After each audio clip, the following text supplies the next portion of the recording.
Hey everybody, welcome back to the Art Appreciation Masterclass. So we are still talking about art discussions, and this week we're going to talk about the 4 steps of art criticism. Now, there are many art criticism models out there. This is just the one I've always known and used and taught, so we're going to go with it.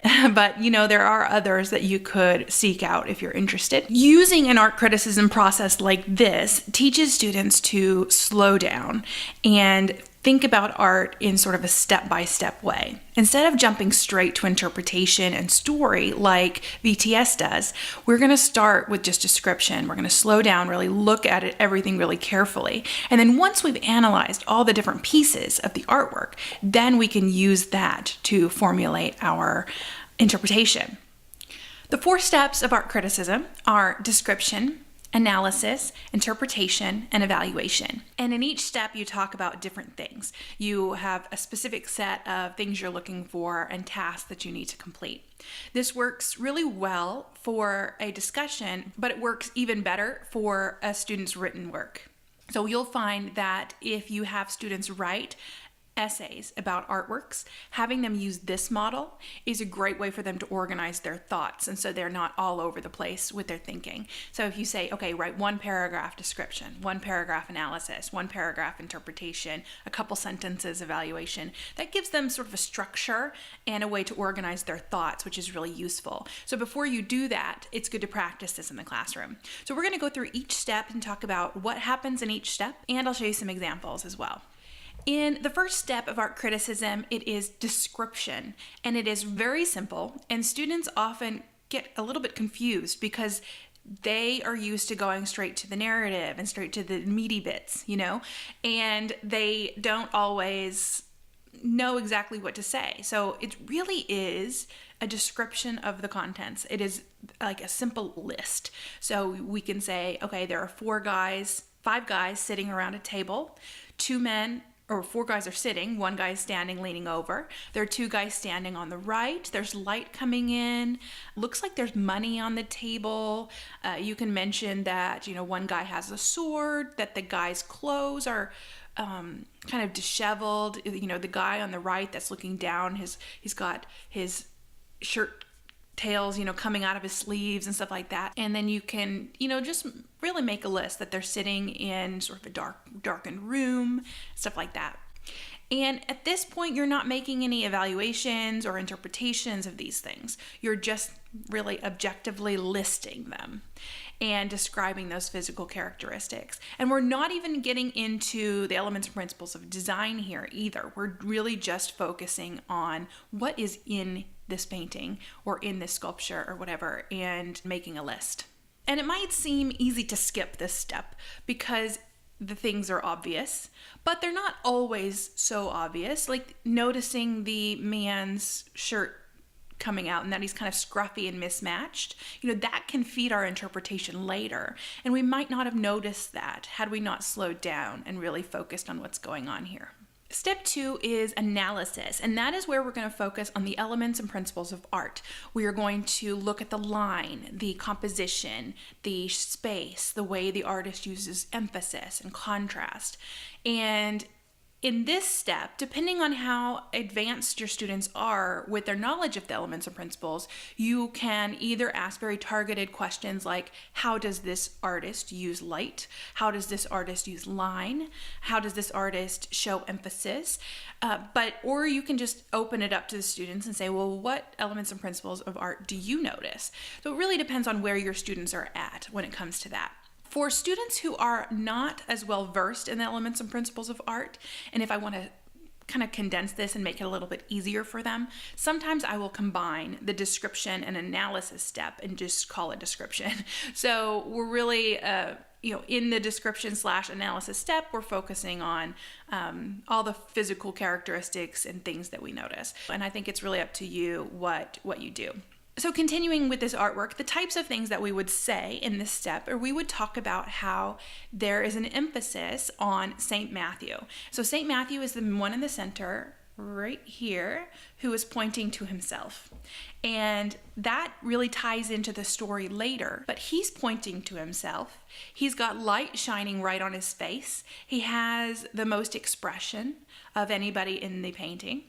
And he also has a line that points straight from the window down to him.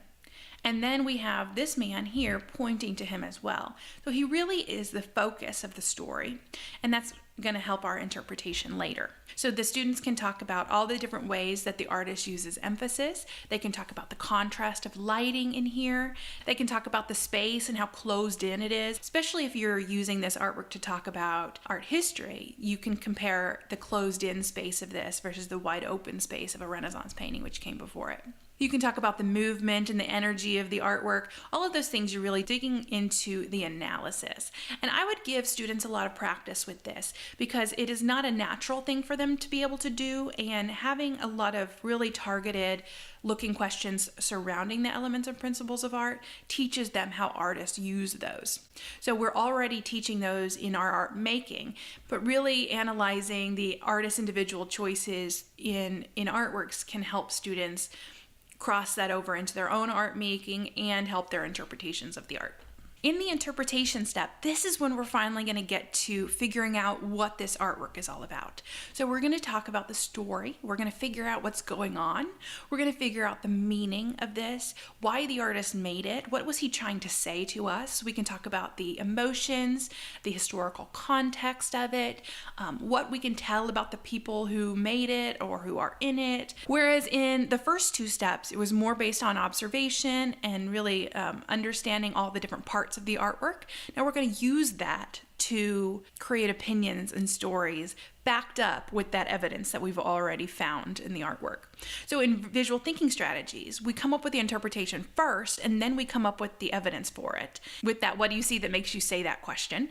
But in this one, we're looking for the evidence first, and then we're making assumptions based on that evidence. So it's really the same idea, the sort of thinking about thinking and really noticing the artist's choices, but we're doing it in a different way. So this is the most fun step. This is the easiest step. This is the step that makes the most sense, I think, to our students. And then the last step is evaluation, and it's your judgment about the artwork. Do you like it? Do you not like it? What do you like about it? What don't you like about it? Is this artwork effective? What makes it effective? What is good about this artwork? How skilled was the artist at creating this message or meaning or feeling? What is the artwork's value? These are student opinions, and I am happy to hear when students say they don't like an artwork, as long as they can back up what they say with reasons. So I think that's as good, like, I really don't like this, and this is why. And that is training them to have their own voice and their own thoughts and to really think through their opinions. So don't gloss over the evaluation step. You're not going to have as long of a discussion with the evaluation step, and in a paper, it's not going to be quite as long, depending on the age level of your students. But don't skip it, because I think it does teach our kids that it is okay to have an opinion, to like or not like something, and it's not just the teacher telling you the information or the teacher telling you what to like and what to not like, that you get to have that opinion for yourself. After I introduce the 4 steps of art criticism to the students, I have them practice what happens in each step so that they get a really firm footing in what happens. So this PowerPoint I'm showing you is available in the resource library if you look for the 4 steps of art criticism, and I'll also link it under this video. But you can, teach them the 4 steps, practice the 4 steps, and then use these next sort of quiz slides to cement their knowledge and help them understand the steps even further. And it also helps them see the language that they might use about an artwork. In the speech bubble, you will see a statement that you could say about this artwork. And then the students then decide which step of art criticism is it. Is it description, analysis, interpretation, or evaluation? So in this one it says, there are many diagonal lines that move our eye through the painting. The key step there is lines. That is an element or principles of art. It is talking about how your eye moves. It's talking about the composition. That is B, analysis. In this one, it talks about the contrast of the bright white paper in the center creates emphasis to that spot. So I like to throw students off by having two analysis right back to back because they think I'm going to have one for each, and so they'll automatically go, oh, it's description. But I really want them to think through. So this one is also analysis, and it is talking about the color and the emphasis, and those are elements and principles of art. This one says, the contents of the table suggest that the person who owns these objects enjoy music, reading, and is wealthy. This is an interpretive statement. We are making assumptions about the person who owned these objects based on what we see.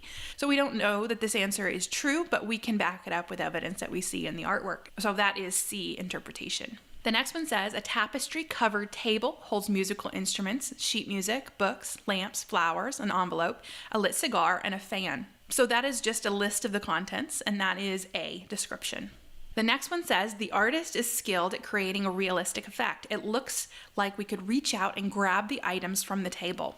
So this one is tricky because they see evaluation as I like it or I don't like it, but this is actually evaluation because it's saying something that the artist succeeded at, that this is something that the artist did well. And so that is evaluation. Now, I have more of these, and I'm not going to go through each one because I think you get the idea. But if you go to the 4 Steps of Art Criticism lesson, we have a whole other batch about the Starry Night. And after doing this with the students, I make sure I give them lots of opportunities to practice, and I would go straight into having them write an in-class essay. And it can be a short one, but just so they get the idea. Put up an artwork, and depending on the ages of the students, you would tell them how many sentences to write for each step. And this is good just to practice what they just learned and get it kind of in their head right away. All right, those are the 4 steps of art criticism that you can use to slow down and really pick apart an artwork. Next week, we are going to look at some creative questions with activities surrounding them. And then we will talk about some higher level thinking strategies using Bloom's taxonomy and other higher level thinking models to formulate really great, meaty questions about art. Try out these 4 steps of art criticism in your classroom and let us know how it goes in the Facebook group.